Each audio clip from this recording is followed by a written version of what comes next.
ऐसा लगने लगे कि हाँ बहुत कष्ट है, कर्जा भी बढ़ गया, तकलीफ़ें भी बढ़ गई, बहुत दुख भी बढ़ रहा है, कहीं परिवार सही नहीं चल रहा है, तो प्रयास करते रहा करो। हफ्ते में एक बार एक चावल का दाना जल के पात्र में डाल लिया, एक काली मिर्च जल के पात्र में डाल ली और उस जल को ले गए, थोड़ा सा चंदन का छींटा डाल दिया, ले जाकर शिव जी को समर्पित कर दिया।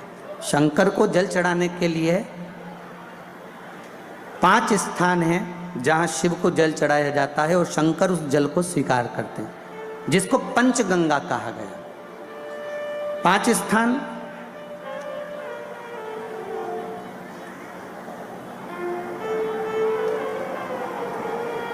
अच्छे से समझ लीजिएगा, जब भी शिव मंदिर में जाएं तो ये 5 स्थान शिव को जल चढ़ाने के लिए जे रखा है। शिवलिंग, गोल जलाधारी, ये चरण जहाँ से पानी नीचे की ओर जाता है। शंकर भगवान के 13 बच्चे हैं, 13 की 13 बच्चे, शिव जी का संपूर्ण परिवार, 33 कोटि देवता, 64 योगनियाँ, सब शिवलिंग के आसपास में। आप शंकर जी के मंदिर में जाकर ये कभी ना विचार करना कि पार्वती जी को ढूंढना पड़ेगा या गणेश जी को ढूंढना पड़ेगा या कार्तिकेय जी को ढूंढना पड़ेगा या भैरव को ढूंढना पड़ेगा। हमें शंकर के मंदिर में जाकर किसी देवता को ढूंढने की जरूरत नहीं है। जहाँ शंकर भगवान का शिवलिंग रखा हुआ है वो माता जी का हस्तकमल है, माता पार्वती जी का स्थान है। जहाँ शिवलिंग रखा है वो शंकर भगवान है। जहाँ जलाधारी है उस जलाधारी के पास में जहाँ पानी बहता है बीच में अशोक सुंदरी का स्थान है। जहाँ से पानी बह रहा है उसका राइट भाग वहाँ गणेश जी का स्थान है, लेफ्ट भाग कार्तिकेय जी का स्थान है। शंकर भगवान के ऊपर जो जल गिर रहा है वो शंकर भगवान की 5 लड़कियाँ, जया, विषहरा, शामलीबारी, गौतली, देव, ये शंकर जी की 5 बेटियाँ ऊपर हैं। जहाँ से पानी बहकर उस निकासी से, जहाँ नाली बनी रहती है, पानी जहाँ से निकलकर बाहर मंदिर के जा रहा है वो 33 कोटि देवताओं का स्थान है। इसलिए सारे मंदिरों की परिक्रमा हो सकती है पर शंकर जी के मंदिर की परिक्रमा नहीं करते, क्योंकि वो जल जो जा रहा है वो 33 कोटि देवताओं का स्थान है, उसको हम लांघ नहीं सकते। वो स्थान जल चढ़ाते समय आप इसका स्मरण रखें। पानी का जब पात्र लेकर जाते हैं मंदिर के अंदर, सबसे पहले शिव जी का जो जलाधारी है उसमें राइट भाग पर अपनी मनोकामना कर कर जल चढ़ाएं, फिर लेफ्ट भाग में चढ़ाएं रोग मुक्ति के लिए। अशोक सुंदरी की जगह पर चढ़ाएं, ये तीसरा स्थान। चौथा स्थान माता पार्वती जी का जो कटी भाग है जहाँ पर शिवलिंग रखा हुआ है उस भाग पर जल चढ़ाएं, चौथा भाग। 5वां भाग शंकर जी के ऊपर चढ़ाएं। ये 5 जगह पर जल क्रम वाइज चढ़ाएं। आप लोग जाते हो डायरेक्ट जाकर शंकर जी पे जल उंडेल कर आ जाते हो, सीधे गए और शिव जी पे जाकर आपने जल चढ़ा दिया।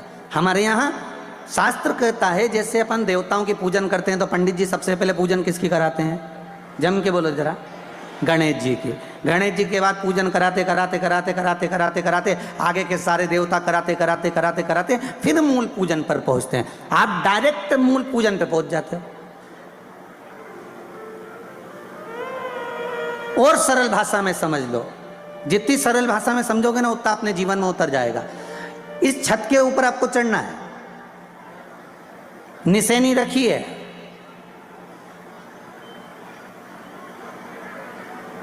पाए लगे हुए हैं, आप कैसे चढ़ोगे?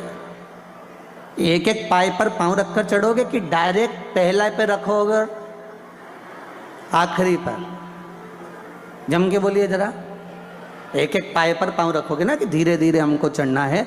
उसी तरह शिव मंदिर में पहुंचने के बाद पहला गणेश स्थान, कार्तिकेय स्थान, अशोक सुंदरी का स्थान। अशोक सुंदरी के स्थान पर जल क्यों चढ़ाया जाता है? क्योंकि भगवान शंकर की सबसे छोटी लड़की जो है वो अशोक सुंदरी है। और ये जो छोटी लड़की है अशोक सुंदरी, ये नारी को अखंड सौभाग्यता का वर प्रदान करती है। कौन सी नारी को? किस नारी को अखंड सौभाग्यता देती है?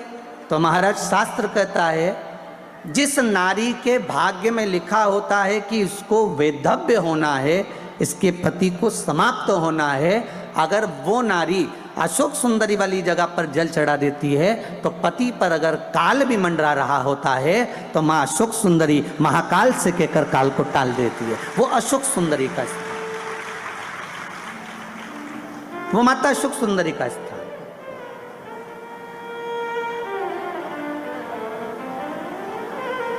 जल चढ़ाने का एक नियम है। यहां जल चढ़ाया, फिर कार्तिकेय बाबा को चढ़ाया, फिर अशोक सुंदरी को चढ़ाया, फिर कटी भाग पर। ये कटी भाग बड़ा विशेष भाग है महाराज, बहुत बहुत ध्यान दीजिएगा। इंदौर में माँ हिल्याबाई के इस पावन नगरी में माँ हिल्या शिव पुराण की कथा चल रही है।